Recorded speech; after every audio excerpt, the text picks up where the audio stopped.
اللهم صل على سيدنا محمد. ایسے دور میں اور ان لوگوں میں ایک ایسے نبی، ایک ایسے محبوب اور ایک ایسے پاکیزہ بندے کو اللہ نے اس مکے میں پیدا کیا کہ اس کے پیدا ہونے کے بعد اور اس دنیا میں جنم لینے کے بعد، مکہ مکرمہ میں حیات ہونے کے بعد، مکے میں پیدائش کے بعد اور مکے میں اس نے جب قدم رکھا، اللہ رب العزت نے وہ ظلم و ستم اور وہ رسم و رواج اور وہ جاہلیت جو کئی سو برس تک مکہ مکرمہ میں عام ہو چکی تھی، لوگوں کے اندر وہ چیزیں بس چکی تھی، اللہ رب العزت نے اس نبی کے ذریعے سے وہ ساری چیزوں کو جو رسم و رواج، خرافات، جاہلیت، ان چیزوں کو اللہ نے اپنے نبی جناب محمد الرسول اللہ صلی اللہ علیہ وسلم کے ذریعے سے اس کو ختم کیا۔ اللہ کے نبی علیہ السلام مکے میں آئے اور مکے میں آپ نے چند وقت گزارنے کے بعد، چند ایام گزرنے کے بعد، وہ لوگ جن کو لوگ دیکھنا پسند نہیں کرتے تھے، جن کے پاس بیٹھنا پسند نہیں کرتے تھے، جن کے باتوں کو سننا نہیں چاہتے تھے اور جن کے پاس سے گزرنا نہیں چاہتے تھے، اللہ کے نبی علیہ السلام نے ان کے پاس وہ اللہ کی لائی ہوئی کتاب اور وہ اللہ کی لائی ہوئی شریعت اور وہ قانون اور وہ جینے کا سلیقہ اور زندگی گزارنے کا اللہ رب العزت کی طرف سے لائے ہوا دین اللہ کے نبی علیہ السلام نے جب ان لوگوں کے سامنے پیش کیا تو وہ لوگ جن کے پاس بیٹھنا پسند نہیں کرتے تھے، جن کی باتوں کو سننا نہیں چاہتے تھے، اللہ رب العزت نے انہی لوگوں کو صحابہ جیسی مقدس جماعت بنائی اور ان لوگوں کو قیامت تک آنے والے انسان کو لیے اور قیامت تک پیدا ہونے والے لوگوں کے لیے اللہ نے انہی صحابہ کو،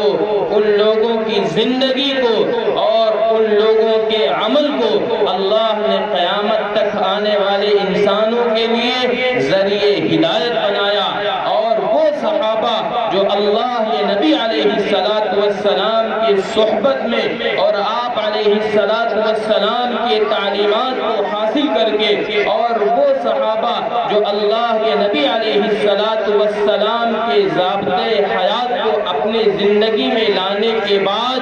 انہوں نے وہ طریقہ لوگوں کے سامنے عام کیا کہ ان کی زندگی صحابہ کی زندگی بنی۔ لیکن اللہ کے نبی علیہ السلام نے ان کو جینا بھی سکھایا اور ان کو مرنا بھی سکھایا۔ اللہ کے نبی علیہ السلام نے ان کو وہ سارے دستور اور وہ قانون سکھایا جو اللہ کی طرف سے اللہ کے نبی علیہ السلام کے پاس جبرائیل علیہ السلام لے کر کے آئے تھے۔ میرے محترم بھائیو دوستو، اللہ رب العزت نے دنیا میں جو ہم نے قرآن کریم کی آیت پڑھی، ان عدت الشہور عند اللہ 12 شہرا فی کتاب اللہ، یہ مختلف مہینے، سال کے 12 مہینے یہ اللہ کی طرف سے ہیں، اللہ نے اسے بنایا اور ان مہینوں میں کچھ ایسے معزز ہیں کہ جو زمانے جاہلیت سے پہلے ہی اللہ کے نبی علیہ السلام کے پیدا ہونے سے پہلے ہی ان 4 مہینوں کی عظمت لوگوں کے دلوں میں بیٹھی ہوئی تھی اور ان کے دلوں میں ان 4 مہینوں کی عظمت،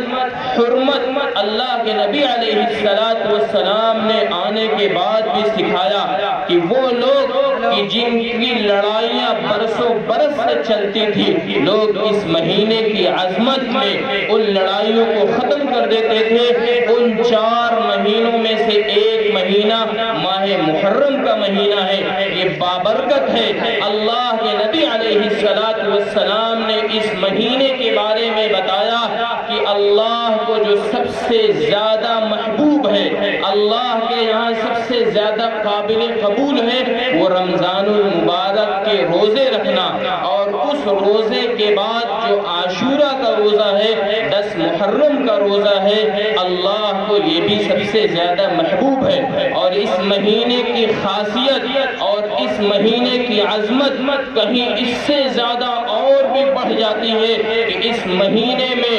مختلف صحابہ نے اپنے جانوں کا نذرانہ اللہ کے راستے میں قربان کیا، اللہ کے راستے میں صحابہ نے اپنے جانوں کو پیش کیا۔ سب سے پہلے اس مہینے میں اللہ کے نبی علیہ السلام کے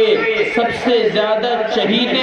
اللہ کے نبی علیہ السلام کے دوست، اللہ کے نبی علیہ السلام کے قرب و جوار میں بیٹھنے والے اور آپ کو ہر وقت رائے اور مشورہ دینے والے اللہ کے نبی علیہ السلام نے جن کو خلفائے راشدین کہا، اور ان خلفائے راشدین میں دوسرے نمبر کے حضرت عمر رضی اللہ تعالی عنہ، جن کی شہادت اس ماہ محرم میں ہوئی، اور اللہ کے نبی علیہ السلام نے جن عمر کے بارے میں آپ علیہ السلام یہ کہا کرتے تھے، حضرت ابن مسعود رضی اللہ تعالی عنہ فرماتے ہیں کہ میں ہمیشہ یہ سنتا تھا، اللہ کے نبی علیہ السلام کہتے تھے کہ ابو بکر اور عمر یہ ہمارے داہنے طرف ہے، بائیں طرف ہے۔ اللہ کے نبی علیہ السلام نے ایک مرتبہ فرمایا کہ مجھے جنت میں بلایا گیا، میں جنت میں داخل ہوا، میں نے جنت میں دیکھا کہ ایک محل ہے جو سونے چاندی یاقوت زمرد سے بنا ہوا ہے۔ میں نے پوچھا کہ یہ کس کا محل ہے؟ لوگوں نے یہ بتایا یہ عمر فاروق رضی اللہ تعالی عنہ کا محل ہے۔ وہ عمر رضی اللہ عنہ کہ جن کے چلنے سے شیطان اپنا راستہ چھوڑ دیتا تھا، وہ عمر فاروق رضی اللہ تعالی عنہ کہ جن کے خلافت آئی تو عمر فاروق رضی اللہ عنہ کی خلیفہ بنے، لیکن اس خلافت کے وقت میں انہوں نے اللہ کے نبی علیہ السلام کے طرز زندگی کو عمل بنایا۔ آپ علیہ السلام کے ساتھ جو صحابہ رہتے تھے انہوں نے یہ مشورہ کیا اور انہوں نے یہ سوچا کہ حضرت عمر رضی اللہ تعالیٰ عنہ کی خلافت آئی ہے، اللہ کے نبی علیہ السلام کا جب دور تھا تو اس وقت دنیا بہت تنگ تھی، صحابہ پر وہ دنیا تنگ تھی، اور آپ علیہ السلام کے جانے کے بعد جب سیدنا ابو بکر رضی اللہ تعالیٰ عنہ کی خلافت آئی اس وقت ارتداد بہت زیادہ پھیل چکا تھا، لوگ ارتداد کو ختم کرنے میں لگے تھے۔ اس وقت بھی وہ دنیا بہت تھوڑی تھی، لیکن جب حضرت عمر رضی اللہ تعالیٰ عنہ کا زمانہ آیا اس وقت انہوں نے کئی ہزار مربع میل پر قابو کیا اور انہوں نے ان کی خلافت کئی ہزار میل تک ان کی خلافت ہوئی۔ تو صحابہ نے یہ کہا کہ عمر کے پاس، صحابہ کی رائے یہ ہوئی کہ عمر کے پاس کچھ لوگوں کو بھیجو تاکہ حضرت عمر رضی اللہ تعالیٰ عنہ کی جو عادت ہے اس عادت کو بدلیں، یہ پیبند لگے ہوئے کپڑے پہنتے ہیں اس کو بدل لیں، اور یہ وہ روٹی کھاتے ہیں جو چھنا ہوا نہیں ہے، اور ان کے لیٹنے کا بستر بھی بدل دیا جائے، ذرا عمدہ قسم کا ہو تاکہ لوگ ان سے ملنے کے لیے آتے ہیں، دور دراز سے ان کے پاس آتے ہیں۔ لوگوں میں یہ بات پیدا ہوئی کہ اب کس کو بھیجا جائے؟ حضرت عمر تو بڑے جلیل القدر صحابی ہیں، بڑے غصے والے ہیں، اگر ان کے پاس ہم اور جائیں گے، ہم اور آپ جائیں گے تو یہ ناراض ہو جائیں گے۔ اس لیے صحابہ نے یہ کہا کہ آپ کی بیٹی حضرت حفصہ رضی اللہ تعالی عنہا جو اللہ کے رسول علیہ السلام کے نکاح میں بھی تھی، اور اماں عائشہ رضی اللہ تعالی عنہا کو تیار کیا کہ ان دونوں حضرات کو حضرت عمر فاروق رضی اللہ تعالی عنہ کے پاس بھیجو اور ان کو یہ پیغام ان لوگوں کے ذریعے سے بھیجاؤ تاکہ عمر رضی اللہ تعالیٰ عنہ اپنی زندگی کو تھوڑا بدلیں اور ایک ماڈل زندگی ان کی زندگی میں پیدا ہو۔ یہ دونوں گئی اور حضرت عمر رضی اللہ تعالیٰ عنہ کے پاس بیٹھی۔ حضرت عمر رضی اللہ تعالیٰ عنہ نے پوچھا کیسے آنا ہوا؟ اب یہ کانپتی ہوئی اور اپنے جگر کو تھامتی ہوئی انہوں نے یہ کہا، اے ابو جان، آپ کے پاس اس لیے آنا ہوا ہے کہ اللہ کے نبی علیہ السلام کا جب دور تھا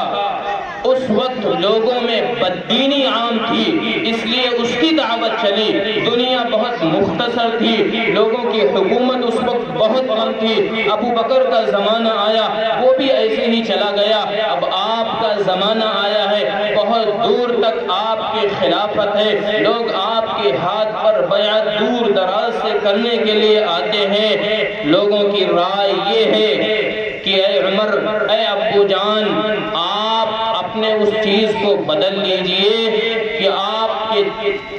جسم پر جو کپڑے ہیں اس پر پیوند لگے ہوئے ہیں۔ حضرت عمر رضی اللہ تعالیٰ عنہ کی بات کو سنتے رہے اور انہوں نے اور بھی باتیں کہیں کہ اے عمر رضی اللہ تعالیٰ عنہ، اے ابو جان، آپ جو ہے ایسے ہی روٹی کھاتے ہیں، آپ ذرا عمدہ قسم کی کھائیں اور آپ کے لیے ایک مہینے میں وظیفہ مقرر کر دیا جائے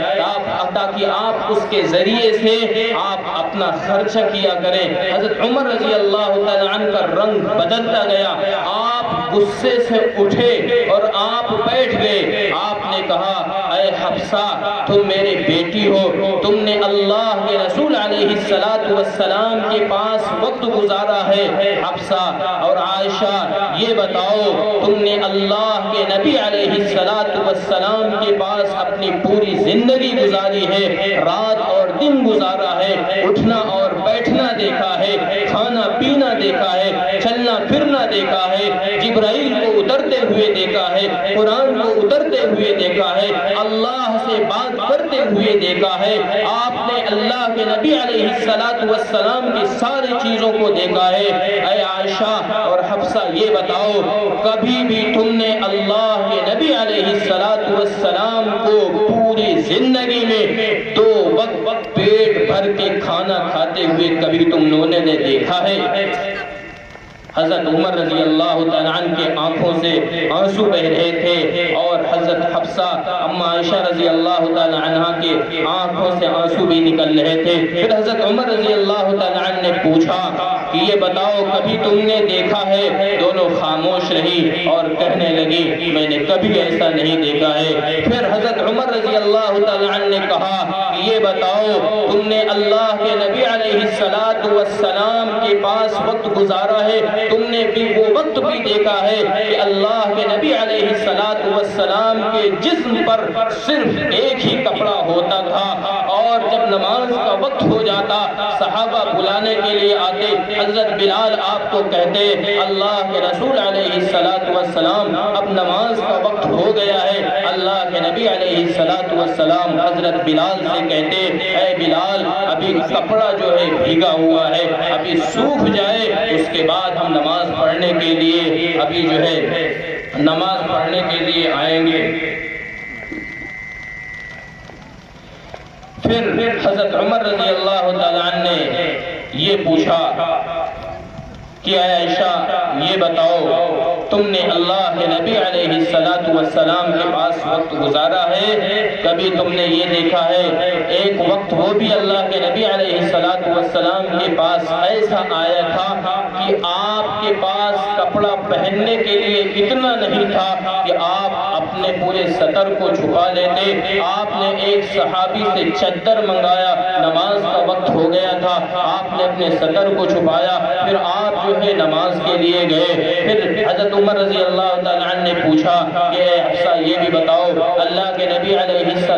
والسلام کے پاس تم نے وقت گزارا ہے، ایک وقت وہ بھی آیا کہ تم نے اللہ کے نبی علیہ السلام کے جو بستر تھا اس بستر کو تم نے ذرا موٹا کر کے بچھا دیا تھا۔ اللہ کے نبی علیہ السلام نے صبح کے وقت پوچھا کہ یہ بستر کہاں سے آیا؟ تم نے یہ بتایا تھا کہ اے اللہ کے نبی یہ وہی بستر ہے، لیکن میں نے اس کو دوہرا اور تہرا کر کے بچھا دیا تھا تاکہ آپ آرام سے سو جائیں۔ اللہ کے نبی علیہ السلام نے فرمایا نہیں عائشہ ایسا مت کرنا، مجھے اٹھنے میں دشواری ہوتی ہے۔ پھر حضرت عمر رضی اللہ تعالیٰ عنہ اپنی زندگی گزارنے لگے۔ تو مجھے یہ کہنا تھا کہ اس مہینے میں حضرت عمر رضی اللہ تعالیٰ عنہ کی بھی شہادت ہوئی، اور وہ کیسے ہوئی کہ جب حضرت عمر رضی اللہ تعالیٰ عنہ صبح کی نماز فجر کی نماز پڑھانے کے لیے گئے، اور آپ کے پیچھے آپ کی بغاوت کرنے والے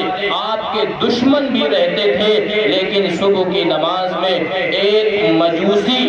جو بت پرست جو ستارے کو پوجنے والا تھا وہ یہودی آپ کے اوپر اس نماز کی ہی حالت میں آپ کے اوپر خنجر کو پھینکتا ہے، اس ننگے تلوار سے وار کرتا ہے۔ حضرت عمر رضی اللہ تعالیٰ عنہ نماز کی حالت میں ہی گر جاتے ہیں۔ صحابہ نے دیکھا کہ وہ مجوسی جس کا نام ابو لولو تھا، صحابہ نے دیکھا کہ اس نے حضرت عمر رضی اللہ عنہ کے اوپر وار کیا ہے، پھر وہ نماز کے توڑ کر کے وہ بھاگنے لگا، اور اپنے جان کو بچانے کے لیے بھی اس نے کئی صحابہ پر بھی حملہ کیا، صحابہ بھی شہید ہو گئے۔ حضرت عمر رضی اللہ تعالیٰ عنہ گرے، صحابہ نے اٹھایا، اور صحابہ یہ سمجھ گئے کہ لگتا ہے حضرت عمر جو ہے ختم ہو چکی ہے، لیکن ابھی ان کی کچھ زندگی باقی تھی۔ جب ان کو لے جایا گیا ان کے گھر کے پاس، صحابہ نے کچھ کھلانا چاہا، پلانا چاہا، دودھ پلایا گیا،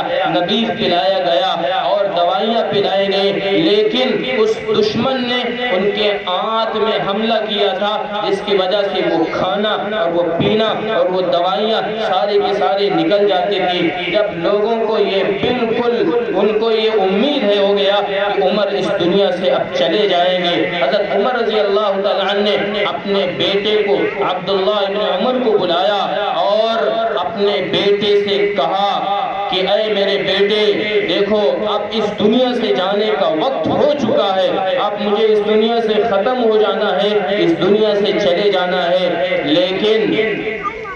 اما عائشہ رضی اللہ تعالی عنہ کے پاس جاؤ اور ان سے یہ کہو اور ان سے یہ عرض کرو، ان سے یہ گزارش کرو کہ تمہارے محبوب اور تمہارے اس دنیا میں رہنے والے زندگی جن کے ساتھ تم نے گزارا ہے، یہ عمر جو اللہ کے نبی علیہ السلام کے ساتھ دنیا میں زندگی گزارتا تھا، جن کے ساتھ رہتا تھا، یہ عمر اللہ کے نبی علیہ السلام کے بغل میں آرام کرنا چاہتا ہے۔ اگر اما عائشہ رضی اللہ تعالی عنہ کے سے اجازت ہوگی تب مجھے آپ علیہ السلام کے بغل میں سلا دینا۔